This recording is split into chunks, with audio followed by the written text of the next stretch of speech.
At the very start of World War I, units of soldiers and their equipment were at their home station barracks. All of them, as well as supplies and ammunition, had to be transported to their staging areas near the borders of enemy countries. Once there, the soldiers needed to ready their equipment and load their supplies before marching off towards the enemy. This entire process is called mobilization. Units cannot conduct military operations until they complete the mobilization process. Due to limited resources, mainly railroad capacity, different units had different priorities during the mobilization process.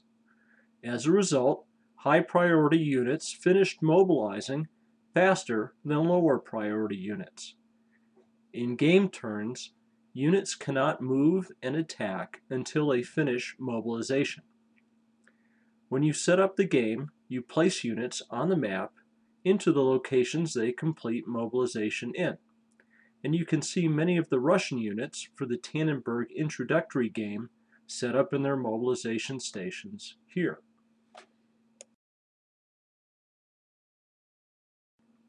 Let's look at the setup instructions for the Russians in the Tannenberg introductory game. The listing shows first what hex a unit is set up in, next what units are placed in that hex, then lastly what the unit's designations are. So, according to the first line, in hex 2504, the Russian player would set up 1-6 Cavalry Division, and this is the 3rd Cavalry Division. In a more complicated case, the Russian player in hex 2703 sets up the 1st Army headquarters, 2 1-6 cavalry divisions, the 1st and 2nd Guard, a 2-4 infantry brigade, the 5th Rifle, and finally 2 4-4 infantry divisions, the 28th and 29th.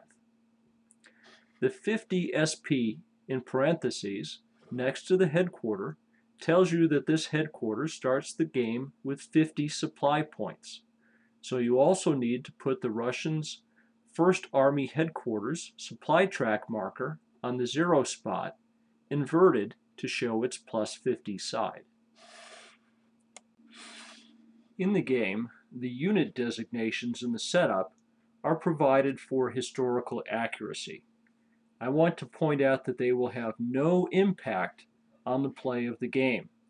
In fact, unless you are an accuracy fanatic, I recommend that you set up and play with units based just on the unit type and values.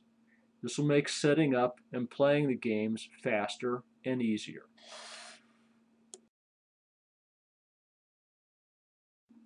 Units are set up in the game by the army that controlled them at the start of the game. The setup listing shows which units were controlled by each army at the start. So you can look at the listing and see that these units started under the control of the 1st Army, whereas these units, for the Russian player, started under the control of the 2nd Army.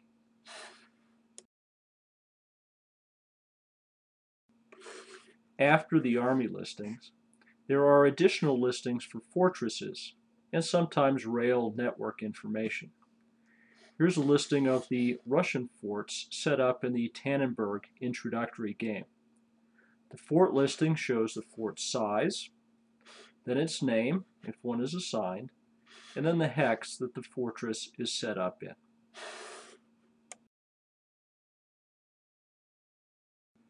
Remember that the units set up on the map at the start of the war are in various stages of the mobilization process.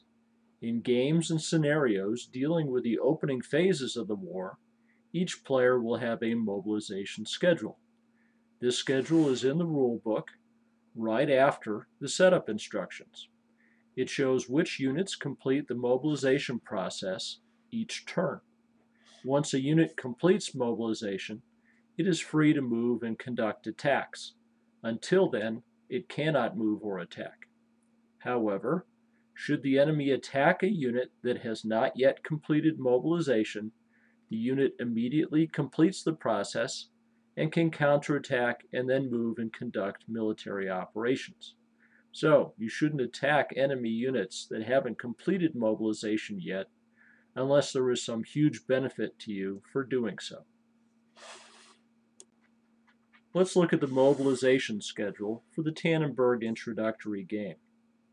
All of the units in this game will complete mobilization sometime during turns 3, 4, or 5 of August 1914. In this scenario, there are some movement restrictions for units upon mobilization. Specifically, Russian units cannot use column movement the turn that they complete mobilization. Notice that there are no restrictions for the German player and his units when they complete mobilization. According to the mobilization schedule, on the 3rd August turn, the German 8-5 and 2-6 cavalry divisions complete mobilization. So the German player can move and attack with these units that turn. These are the only units that complete mobilization. So this means that the 5-5s, 2-4s, and other units, like the German headquarters, are still mobilizing and cannot move. During his part of the same turn, the Russian player can move any of his cavalry divisions and any of the infantry units controlled by the First Army. The infantry units controlled by the First Army are those set up as part of that army according to the scenario setup instructions.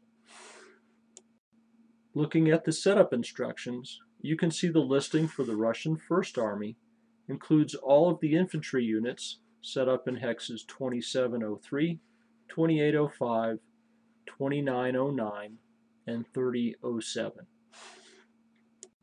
Looking at the map, on the 3rd August turn, the Russian player can move the infantry units in any of these hexes, plus any of the cavalry anywhere on the board, both 1st and 2nd Army cavalry.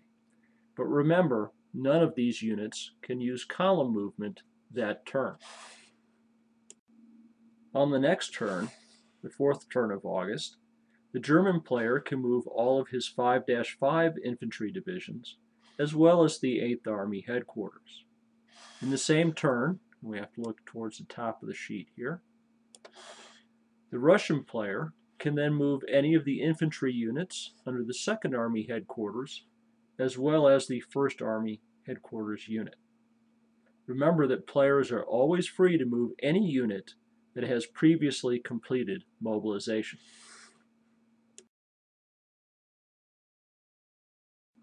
Throughout the game, players receive reinforcements of units and supplies. Reinforcements arrive during a player's reinforcement phase of the game turn. The reinforcement schedule tells players what units or supplies arrive, on which turn, and in which hex they are placed when they arrive.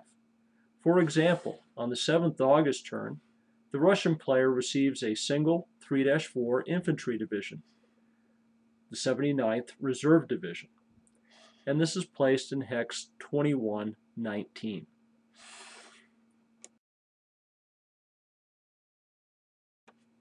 Reinforcements have completed the mobilization process somewhere off of the game map, so players can move and attack with any reinforcement the turn that they arrive without any restrictions.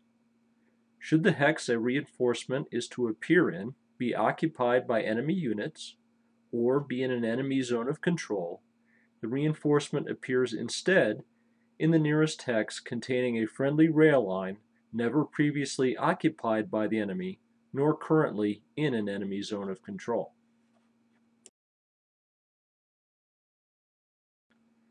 As I mentioned previously, the unit designations are for historical accuracy only. They will have no impact on the play of the game. So unless you are a historical accuracy fanatic, just use the information on unit type and values. This will make the games faster and easier. The one case where you should use the exact piece is when you are dealing with a headquarters. Note that the Russian player receives the 10th Army headquarters as a reinforcement during the 2nd September turn. as shown by the 5 SP in parentheses. This unit shows up on the map containing 5 supply points. So please also remember to put the Army supply marker in the 5 box in this example when the headquarter counter is placed on the map.